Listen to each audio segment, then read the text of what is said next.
जय श्री राम। स्वागत है मेरे परम प्रिय भाई बहनों, आप सभी का अपने परिवार हिंदू रिचुअल चैनल में।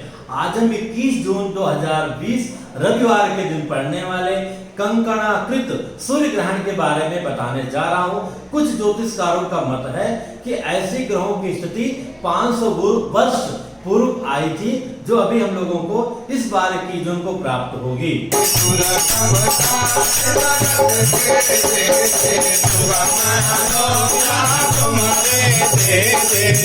बंधुओं, एक कंकणाकृत खंडक ग्रह सूर्य ग्रहण अपने भारतवर्ष के अतिरिक्त अफ्रीका, दक्षिण पूर्व यूरोप, एशिया, उत्तर पूर्वी रूस को छोड़ करके इंडोनेशिया, माइक्रोनेशिया में भी दिखाई देगा। ये ग्रहण का प्रारंभ अपने भारतवर्ष में प्रातः 9:16 पर प्रारंभ होगा, मतलब 9:16 AM से। इस ग्रहण का मध्यकाल होगा 12:10 से, मतलब 12:10 PM।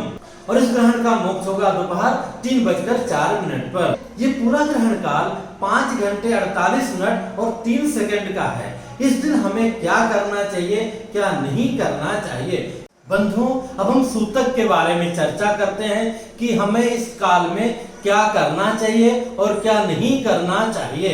सूर्य ग्रहण में सूतक 12 घंटे पहले प्रारंभ हो जाता है, तो 21 तारीख को प्रातः 9:16 पर ग्रहण प्रारंभ होगा।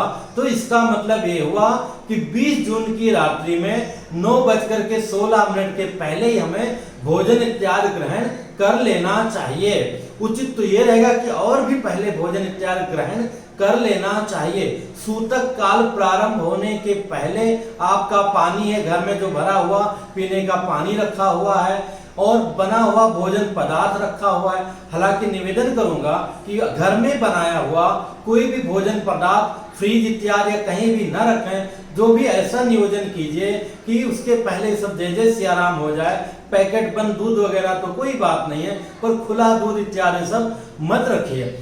किसी भी कारण से अगर कोई सामग्री रखी हुई भी है, मान लिया सब्जी है, फ्रूट्स है, पैकेट में दूध है, अथवा बच्चों के लिए बना हुआ कुछ भोजन इत्यादि है, तो उन सारे सामग्रियों में जो बिल्कुल रेडीमेड तैयार है, उन सारी सामग्रियों में अनाज इत्यादि में भी जो है हमें कुसा, जिसको दर्भ भी कई जगह कहते हैं, डाल करके रखना चाहिए। किसी भी कारण से अगर आपके पास कुसा इत्यादि नहीं है तो आप तुलसी का पत्ता जो है उसमें डाल के रख सकते हैं। तुलसी का पत्ता नहीं तो बेलपत्र भी रख सकते हैं। हालांकि तुलसी का पत्ता रखना ज्यादा सभी लोगों के लिए सुलभ होगा, पर प्रयत्न कीजिए कुसा पहले नंबर पर आता है। कुसा दर्भ जिसको भी बोलते हैं, वो आप अवश्य रखिए। अब ग्रहण काल जो है प्रातः 9:16 से है और हमें सूतक कब प्राप्त हो रहा है, तो रात्रि में 20 तारीख के 9:16 PM से। तो उसके पहले हमें भोजन इत्यादि कर लिया। सूतक काल में बच्चों को, वृद्ध को और बीमार को छोड़ करके किसी को भी भोजन इत्यादि ग्रहण नहीं करना चाहिए। क्योंकि रात बड़ी है तो मैं सोने के लिए मना नहीं करूंगा, सोइए, 1 नंबर 2 नंबर भी जाइए। हालांकि उचित तो नहीं होता है, पर इतना देर रोकना व्यवहारिक दृष्टि से संभव नहीं है, तो बिल्कुल आइए जाइए, ये सब कीजिए, कोई बात नहीं है। लेकिन हाँ, सुबह उठने के बाद जैसे चाय इत्यादि पीने की आदत है, न पिएंगे तो जो है अच्छी बात है। बहुत परेशानी तो भी कोई बात नहीं, एक बार ग्रहण कर लीजिए, उसके बाद प्रातः स्नान इत्यादि कर लीजिए। अब जैसे रात में सूतक लग गया था 9:16 पर, तो उसके पहले ही अपने भगवान का पूजा इत्यादि करके जल वगैरह भर के उसमें कुसा अथवा तुलसी डाल के ढक करके वो सब रख देना चाहिए। सुबह उठ करके आप स्नान कीजिए, सूर्य भगवान को जल दीजिए, तुलसी मैया को जल दीजिए, पर अपने घर के भगवान को जैसे नहलाते हैं, धुलाते हैं अथवा फोटो वगैरह पोंछते हैं, ये सब कुछ भी नहीं करना है। आपको छुट्टी मिल गई। जितने भी पुजारी भारतवर्ष के, केवल जो है ग्रहण काल में उनको छुट्टी मिलती है, कहने के लिए छुट्टी मिलती है, पर मेहनत और भी ज्यादा हो जाता है। तो ऐसे में ये आपने कर लिया। कोशिश कीजिए कुछ खाइए पीजिए नहीं। समस्या है, कोई ज्यादा परेशानी है तो ड्राई फ्रूट्स या फ्रूट्स वगैरह ले लीजिए, ना लेंगे तो बेहतर रहेगा। केवल जल इत्यादि अथवा बहुत हुआ तो चाय ग्रहण कर लीजिए। अब जब ग्रहण प्रारंभ हो जाता है 9:15 बजे से, तो प्रारंभ के पहले ही हमें स्नान कर लेना चाहिए। तो कोई भी कारण हो, हाँ अगर आपने 8 बजे नहाया है, एक बार नहीं नहाएंगे तो भी चल सकता है, पर नहाना उचित रहता है। किसी कारण से आपने एक बार नहा लिया है, ग्रहण के प्रारंभ में ना नहाए तो कोई बात नहीं, पर समापन के बाद में हर व्यक्ति को स्नान करना चाहिए। ग्रहण के पहले भी कर लीजिए स्नान, बहुत आवश्यक है। तो ग्रहण प्रारंभ हो जाए उसके पहले से ही तैयारी करके रखिए, आसन बिछा के रखिए, एक दिया जला सकते, नहीं जलाएंगे तो भी कोई बात नहीं है। ग्रहण काल में जप और पाठ का बड़ा ही महत्व है। आप कोई विशेष पाठ नहीं कर सकते हैं तो जो डेली रूटीन में आप श्री हनुमान चालीसा का पाठ करते हैं, गणेश मंत्र का जाप करते हैं, श्री गणेश अथर्वशीर्ष का पाठ करते हैं, श्री राम रक्षा स्तोत्र का पाठ करते हैं, गोपाल सहस्रनाम, विष्णु सहस्रनाम, जो भी आप ग्रंथों का पाठ करते हैं, ग्रहण काल में कम से कम उसका डबल करना चाहिए। मैं तो कहूंगा पूरे ग्रहण काल में बिना गिनती किए करते रहिए, वो आपका सिद्ध हो जाएगा। जीवन में कोई विशेष संकट है तो गणेश मंत्र का जाप कर सकते हैं, नारायण मंत्र का जाप कर सकते हैं, शिव जी के मंत्र का जाप कर सकते हैं, श्री हनुमान चालीसा का पाठ कर सकते हैं। जो भी करेंगे वो आपके लिए सिद्ध हो जाएगा और परम कल्याणकारी होगा, पूरा उपयोगी होगा।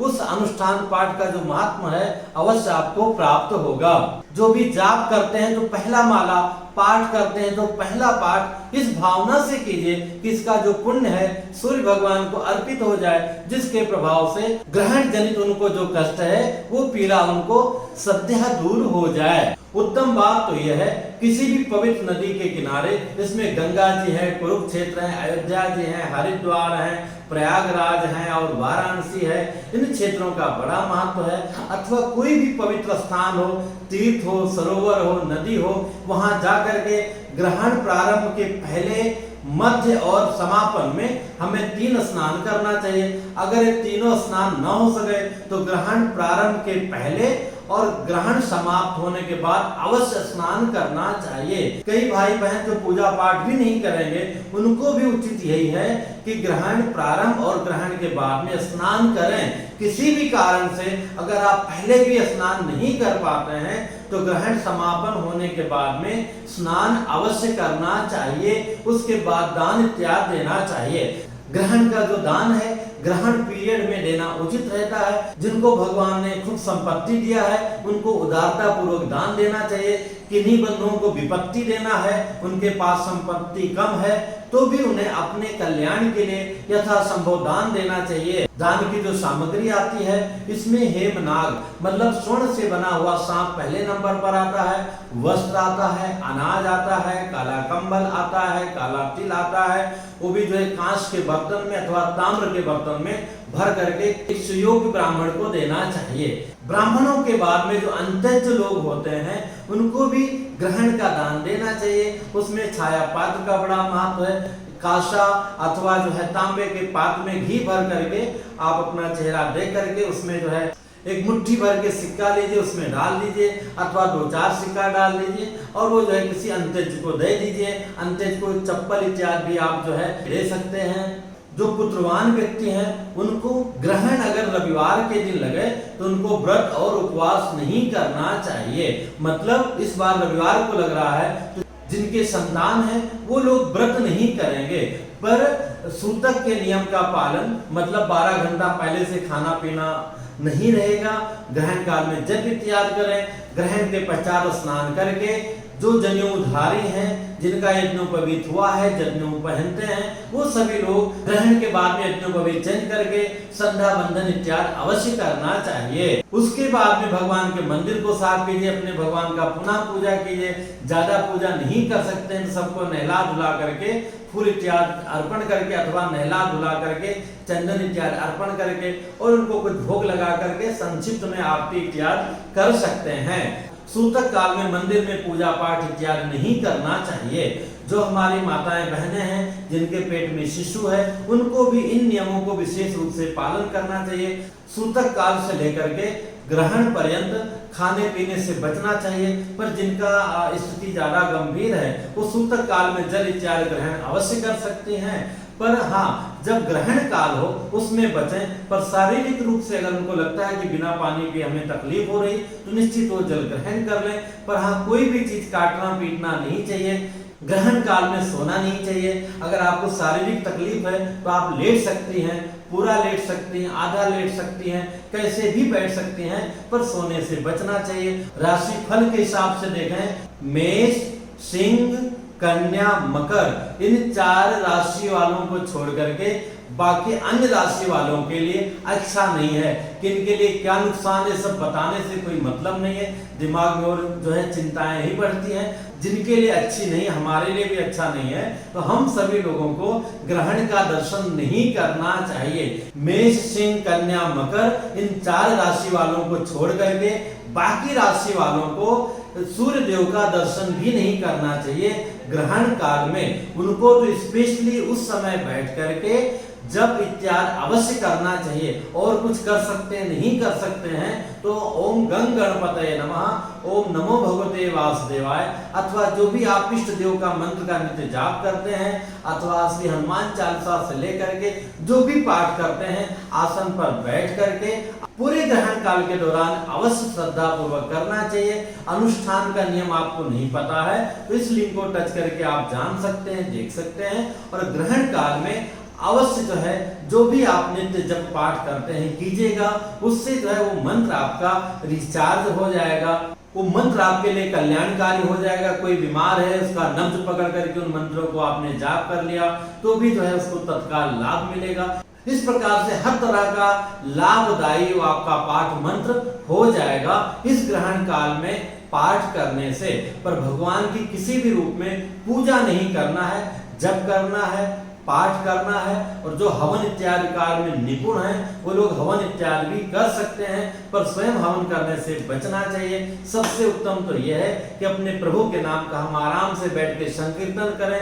जो भी सत्कर्म करें उसका एक माला पहले अथवा एक पाठ पहले इस भावना से करें कि ये जो इसका पुण्य है ये सूर्य नारायण को प्राप्त हो, जिससे उनका संकट जो है कम हो जाए। जिन भाई बंधुओं के कुंडली में काल सर्प दोष है, पितृ दोष है, नाग दोष है, अथवा स्वप्न में सर्पों का बहुत दर्शन होता है, इन लोगों को अवश्य तो सोने का नाग आप हाथ में जल, चावल, कुछ रुपया रख करके इन मंत्रों को सुनते हुए श्रवण करके एक दोना अथवा कटोरी में छोड़ दीजिएगा। बाद में अपने आचार्य पुरोहित को वो प्रदान कर दीजिएगा। तमोमय महाभीमा सोम सूर्य विमर्दन हेमनाग प्रदानेना मम शांति प्रदो भवा, इन मंत्रों को सुन करके वहां छोड़ दीजिएगा, उनको दे दीजिएगा। इस प्रकार से आप सभी भाई बहन सूर्य ग्रहण के दिन अधिक से अधिक लाभ प्राप्त कर सकते हैं। इससे संबंधित जो भी आपके हृदय में प्रश्न होगा कमेंट्स कीजिएगा, मैं अवश्य बताने का प्रयत्न करूंगा। व्यक्तिगत प्रश्नों के लिए आप इंस्टाग्राम पर फॉलो कर सकते हैं, हर वीडियो के नीचे इंस्टाग्राम का लिंक है। पर पूजा पाठ से संबंधित प्रश्न आप यूट्यूब पर ही पूछे, मैं बताने का पूरा प्रयत्न करूंगा। फिर मिलूंगा एक नई जानकारी के साथ में। जय श्री राम। ओम शिव शंकर भम भोले भोले, ओम शिव शंकर भम भोले भोले, ओम शिव शंकर भम भोले भोले, ओम शिव शंकर भम भोले। योगे राम योगे राम